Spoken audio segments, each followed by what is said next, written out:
So a viewer asks, were East German protesters in favor of socialism? And the answer is complex. Because as the viewer noted, protesters sang the Internationale at the East German state and at the largest protest in East German history, which happened right before the Berlin Wall fell. There were signs in the crowd that frankly said, Socialism Yes. So up front, protesters in East Germany were in favor of socialism, but not every group is a monolith, and this includes the protesters as well, which is why I have a bunch of notes. Because it does get complex from here, and we need to dive into East German society and culture to understand why these protesters were in favor of socialism and then quickly abandon socialism within a couple months. And to do this, I'm going to focus on two areas of East German life: education and the petition culture. And if you've ever seen one of my favorite movies, Goodbye Lenin, you've seen an example of this petition culture in action. It's at the very beginning of the movie where the mother is writing a complaint letter in Eingaben to the East German government, complaining about the clothing that's available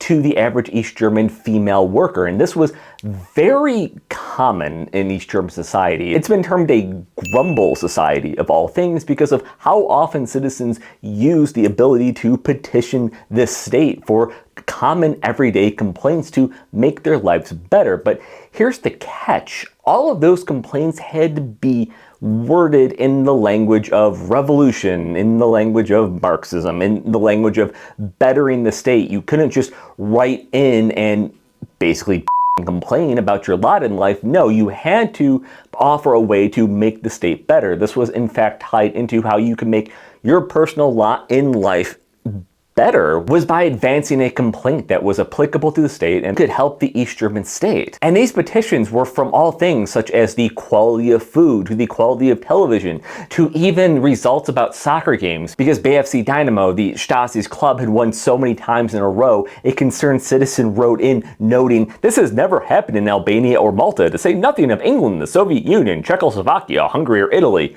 Wait a couple decades, it's going to happen in most of those. But anyways, the average East German citizen knew that they could complain to the state, and that's something that is important to understand about the East German state, is you were allowed to complain about it. It's just the way that you had to mold your complaint had to be compliant with the image that the East German state had of itself. And this brings us to education, because all of education in East Germany was molded around this idea that the revolutionary workers' movement had come and was either imminent or was already happening, depending on what era of the Cold War that you're in. You could even see in the maps that were used in education that it just displayed that yes, the revolutionary movement is taking place all over the world, it is inevitable, and the people that are standing in the way of it are the enemy. And this very quick jaunt gets us to exactly where I was going with why these protesters were using the words and the language of pro-socialism in these protests. They had been taught that the only legitimate way to address the state was with the language of socialism, with Marxism-Leninism, with communism, with revolutionary language.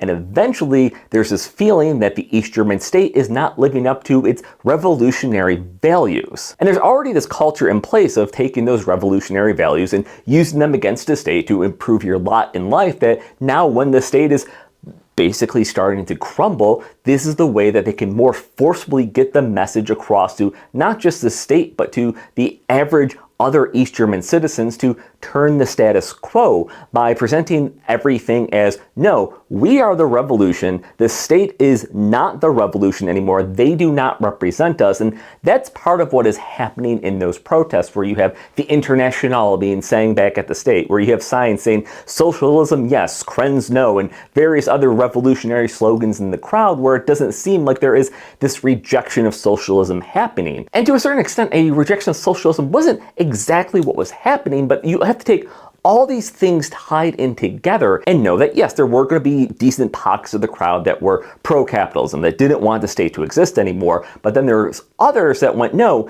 it's the party, the Socialist Unity Party, that's betrayed the revolution that we're supposed to be leading. They need to get out of the way because they are holding us back. But then one of the other parts about East German culture comes into play, and that's the Socialist Unity Party had designated themselves by the Constitution as the only legitimate representative of the worker in East Germany, and they had taught themselves basically as the state. And so when you're rejecting the party that is the state, that means the state starts to collapse. And that's one of the reasons why East Germany so quickly went from these large protests that more or less were pro-socialism to quickly turning to unification with a capitalist country, was because they went, oh, we are rejecting what has been stood for because it was in the way, and this is the other option that we have available. One of the reasons. It's massively complex, and this was like, I think, 3 to 4 minutes long of me just talking at a camera.